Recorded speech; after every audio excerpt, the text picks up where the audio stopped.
2, 1.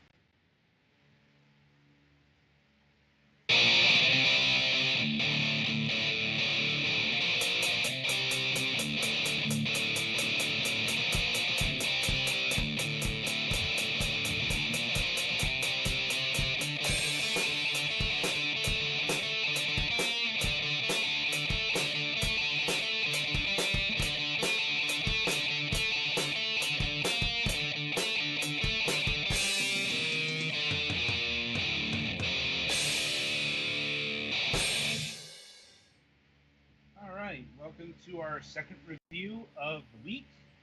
Up here is Mars or Die, which I'll also note was the only game this week that we all got codes for. So this is the only one that's going to have actual gameplay footage. Anyway, Mars or Die is I'm not exactly sure what to call the style of RTS here. I would call it in Soviet Mars, Pikmin throw you. Sure, we'll go with that because I guess it's console style RTS because instead of your traditional layouts, you have an avatar.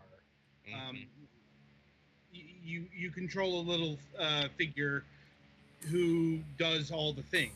Except it's almost a little bit tower defense-y. Yeah.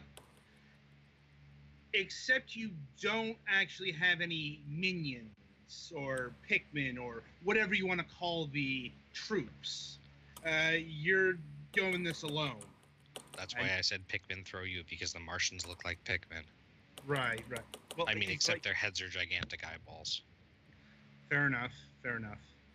Anyway, oddly enough, according to the press kit here, this game is like wrapped around a hyper cartoony communist style, but apparently this was inspired by Italian fascism and the African campaign. Yeah, that's not coming across. I guess insofar as like it's Mars and therefore deserty. Yeah, I'm not seeing the connection. Like, it's definitely more Yakov Smirnov. At least the English version. Yeah, you signed up to be a worker on a lunar colony. Somehow you ended up on Mars instead. Yeah. And now you have to conquer the planet or die. Right. And you go through 9 missions. Yeah. That's all? Yeah, that's the campaign mode. Well, I guess it makes sense that the freaking once you get all of your characters, that mission takes like half an hour then. Well, it's also there's an endless mode that you unlock. Mm-hmm. So, but anyway, getting back to why this is still an RTS and not say tower defense is, well, you do lay down units, and like you do follow the very barest of RTS progression. Like, you have to put down a solar panel before you put down anything else, and you have to mine for resources. Yeah, and on the very first mission, you have to mine manually for a little bit to have enough to build a thing, but after that, pretty much you should always build auto miners. Yeah, I'm like, don't mine manually. You'll be at it for hours. Yeah, you can mine manually as fast as an auto miner. The problem is you can't then also be doing something else, and this game always has something else for you to be doing, whether it's finding new crystal deposits or grabbing upgrade crates or personally fighting off a couple of wandering Martians. Yeah. Point being is, you're gonna want to build the auto miners, right? And you have after the first couple missions, when your two characters get together, you have one character who has a gun and a hat, and the other character who has, I believe, a shield. Yes. And I don't remember. I was unable to figure out how to have them manually repair damaged structures, but I think you can do that. Certainly, they will do that if they are. They will allegedly do that if they are left alone. Mm-hmm. I tried using the interact button and it didn't work. So the interact button is using for mining and for picking up boxes. So I forgot you could boost. Yeah, you can boost, but good God, did I find that to be worthless. Like, didn't control. Well, if you build a network of oxygen bubbles, it could probably be worth it. I did that, and it still wasn't worth it. It's just kind of hard to control. Well, yeah. Once it comes down to fighting off waves of dudes, it's probably generally more efficient to just turtle up and just, oh hey, here, have like 5 solar panels and like 20 guns and. Yeah, you do the typical RTS thing of building the fuck up. Like, but yeah, I'm not gonna lie. This game quickly descends into tedium, especially when you start getting into the longer missions. Mm-hmm. A lot of that has to do with the fact that you are an army of one most of the time. Well, 2, but one of them can't actually fight. Whatever, you don't have anything to take down the Martians outside of like turrets or your own pea shooter of a laser. Yeah, your gun actually gets pretty good if you get all of the upgrades for it. Mm-hmm. But If you get all of the upgrades. That's near the end of a given mission. Like, yeah, it's like you're probably going to get bored with this because, well, the RTS stuff isn't very deep. The whole game is very shallow, if I'm being honest. Like, and because it's on Mars, you're going to be looking at red canyons for the most part, with the occasional crystals showing up. And sometimes there are areas where it gets. I figured that the hazardous conditions, high oxygen consumption thing is just you're at the edge of the map. But yeah. The point is, tedium sets in very quickly, and yeah, this would be a fun game if the missions were short and there was a little more variety of stuff to build and maybe resources were a little less scarce. And if the Martians were less of a bullet sponge. Yeah, I know not even the bullet sponge thing. If they had more creative designs.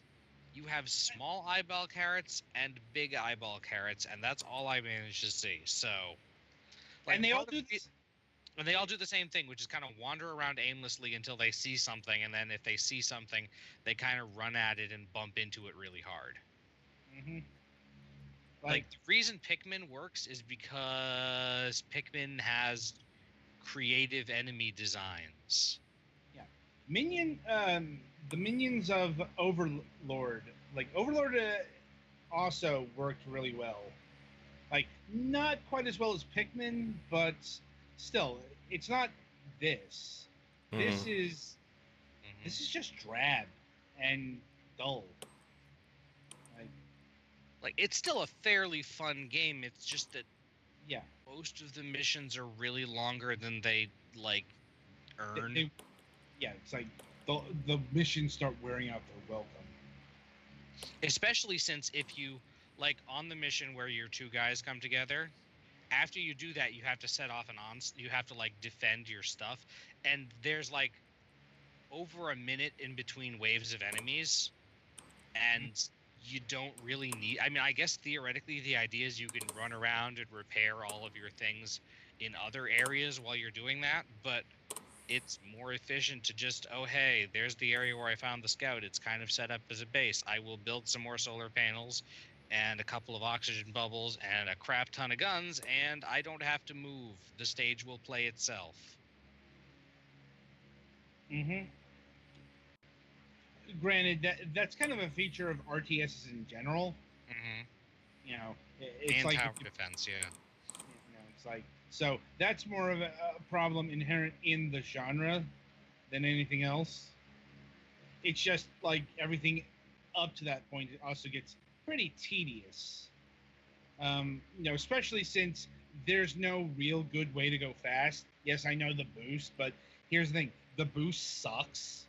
Like it. Really, It's straight line, I think. It Yes. looked like, and it uses up significant amounts of oxygen, so you need to be running off an oxygen tank network to use it for long distances. And oxygen tanks require solar panels. And if there are any Martians in the area, which is why you need to go fast, they'll break your solar panels. So yeah, this was just a dumb design decision. The music is surprisingly whimsical. yeah, it's a sort of marchy, let's go adventure on the planet and get all the stuffs. You know, the kind of music that the government would think you'd think the a Soviet government would want you to hear. Right. Like, let's see. I will say that there is no actual explicit Soviet iconography in this game that I could find. It's just very, Yeah, Soviet-ish. yeah. It's very as glorious people revolution, as told by Yakov Smirnov. Oh, and the what was it? The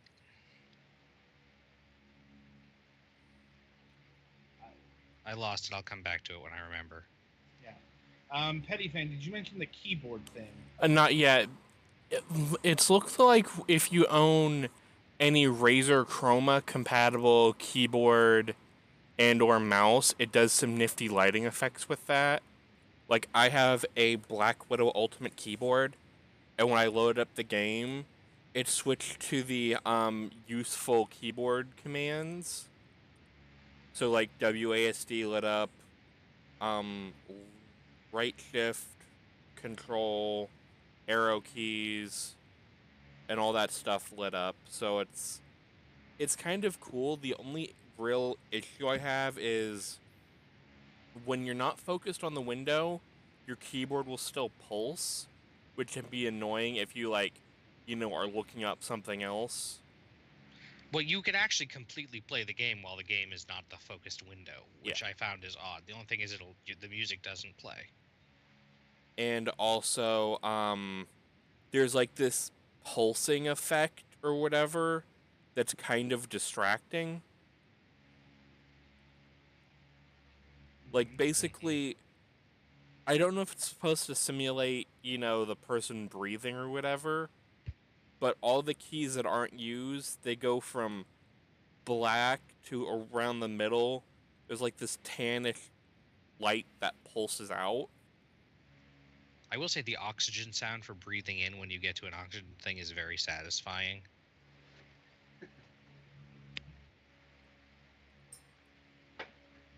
But yeah, I don't know if this works with any other popular RGB platforms like Aura Sync or whatever, or like Corsair Link or whatever. But I know it works with my Razer software, which I guess is kind of cool. But it's not.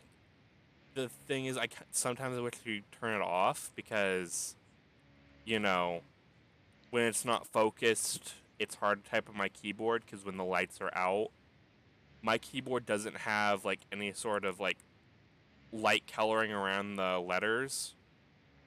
So with as dark as dark as my desk is, I can't see my keys if it turns out the lights on them. So that's something to keep in mind.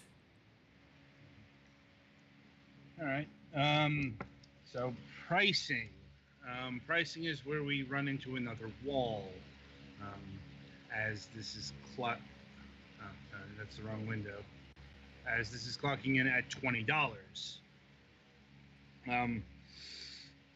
Not a good price for not just the amount of content, but for the fact that things get dull quickly. Like, yeah, this is probably maybe worth it for a laugh on sale, but I probably wouldn't pay $20 for it. I'd say $10.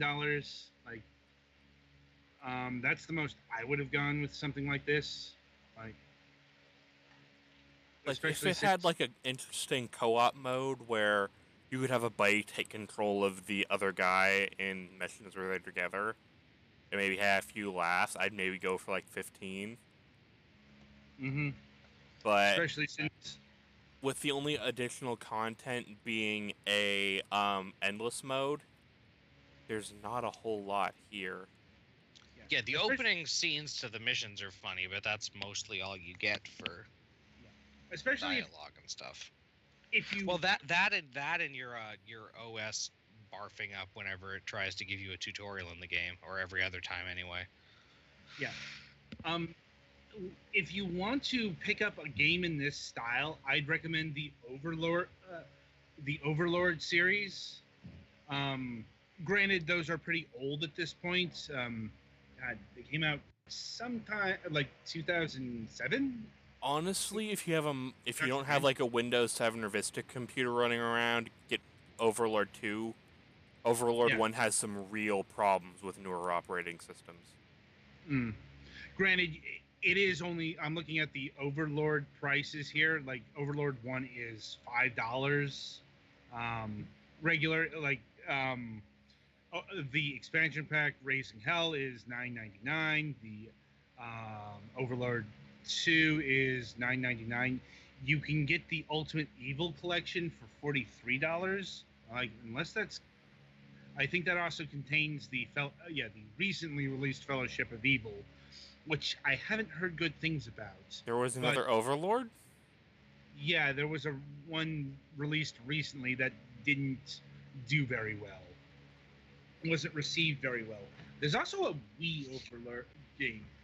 The point is, the aesthetics a lot different, but the style is very similar to this. Only it's got a lot more meat to it. I understand that this is a downloadable game, but yeah, there's just too much boring here. This would have been fine like 15 years ago. Yeah.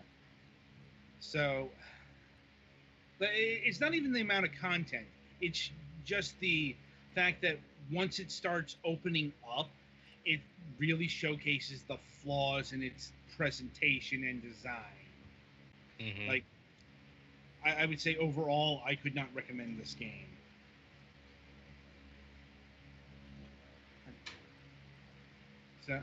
So any other thoughts on Mars or Die here? Not that I I can't can... really think of much. There wasn't really. There's not a whole ton to it that at least unless it gets a lot more details after the level that just completely wore me out because I was waiting like minutes in between each like 5-minute wave of completely ineffectual eyeball carrots. And like, do you even get any more like facilities to build?